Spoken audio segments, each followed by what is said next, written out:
Hey, welcome everybody to Monday night's look back at a classic rock album here on Prog Monster. My name is Murph. I'm the host of this show, a show dedicated to progressive rock and other forms of rock music.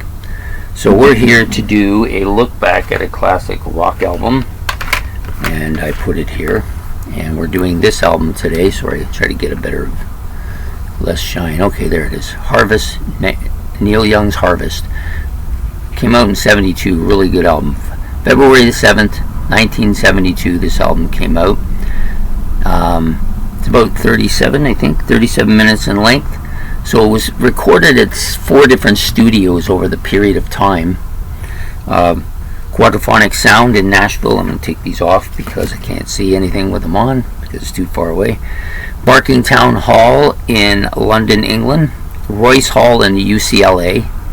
And Broken Arrow in Woodside in California. So he recorded his sessions all at different places.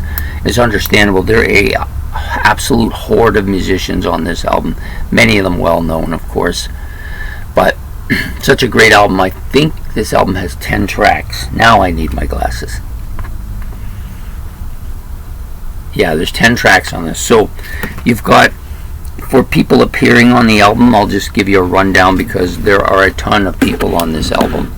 So you've got Neil Young, of course, lead vocals, lead and acoustic guitar. Actually, I'm just going to stick it down for a bit. Lead and acoustic guitar and piano and harmonica as well on this album. Teddy Irving, somebody who's been with him a few times. Second acoustic guitar on Heart of Gold as well. John Harris, piano on Harvest.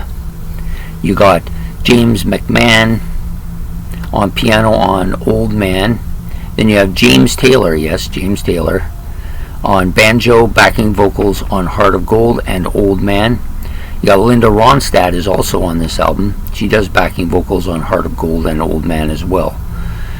David Crosby, he's doing backing vocals on Are You Ready for the Country and Alabama. Stephen Stills doing backing vocals on Alabama and Words.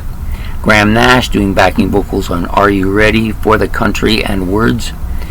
The London Symphony Orchestra playing primarily on A Man Needs a Maid and There's a World, and the conductor for that is David Meacham. So a lot of pretty big name people. Then you also have the Stray Gators here, who play a lot of the instrumentation on all the other tracks. Ben Keith on pedal steel guitar. Jack Nitzsche on lab steel guitar, piano on Alabama and Words. He plays the pedal steel guitar on A Man Needs a Maid and There's the World. Then Tim Drummond on bass and Henry Buttrey on drums. This was released on the Reprise label and produced by Neil Young, Elliot Mazer, Henry Lewis, and Jack Nitzsche.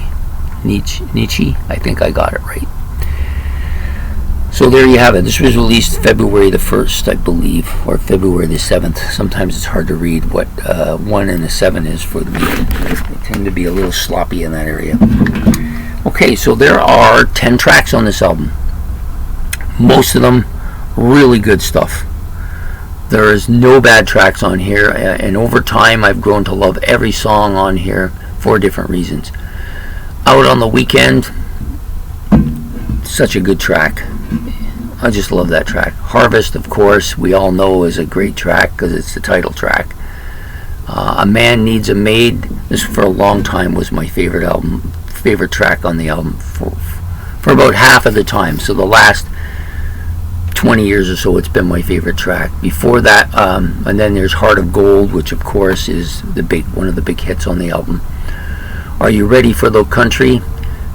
Maybe the weaker song on this album as far as my liking goes, but still not a bad track. Old Man, of course, that was a big hit, and I do like that song quite a bit still. There's a World We're Living In.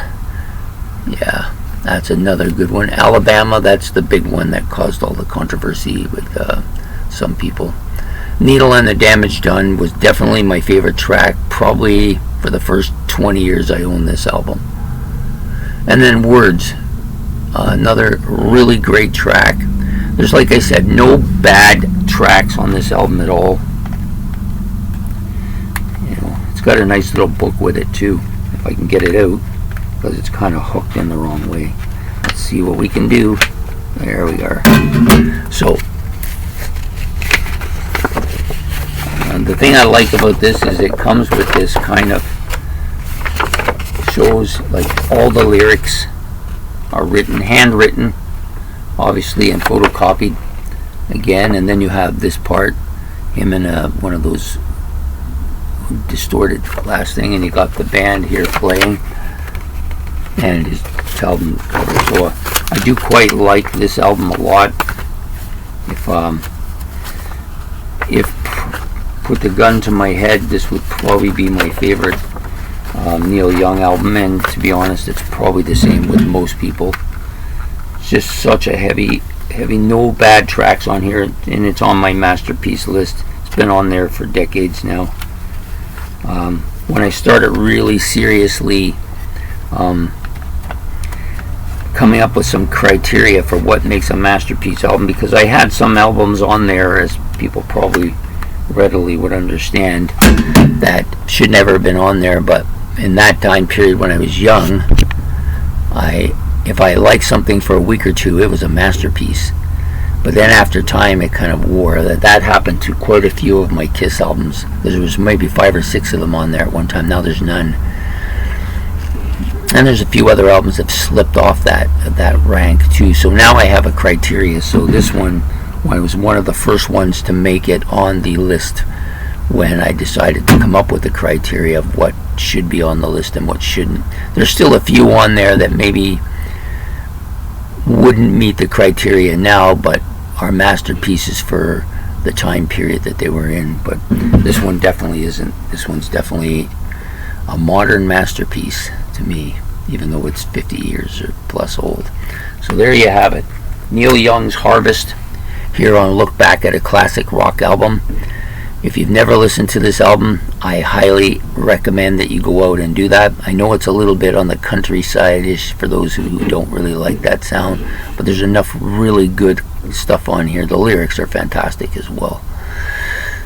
So please enjoy the rest of your day. Please like and subscribe. It's much appreciated. Got any comments about the album? Please put them in the comment section below, and we will see you next Monday on Look Back at a Classic Rock Album. So have yourself a good evening. Take care.